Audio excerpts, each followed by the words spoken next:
Next, I'll answer a call using the hands-free mode. Then I'll mute that call. Then I'll place the call on hold.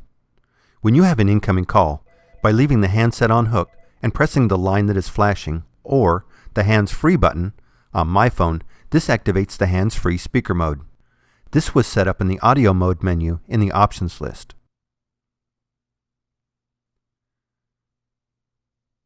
Notice the hands-free LED is on solid. This indicates speakerphone mode. The hands-free microphone is located beneath the dial pad.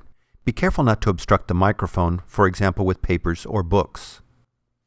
If I pick up the handset, the hands-free button is no longer lit, and I can continue my conversation on the handset.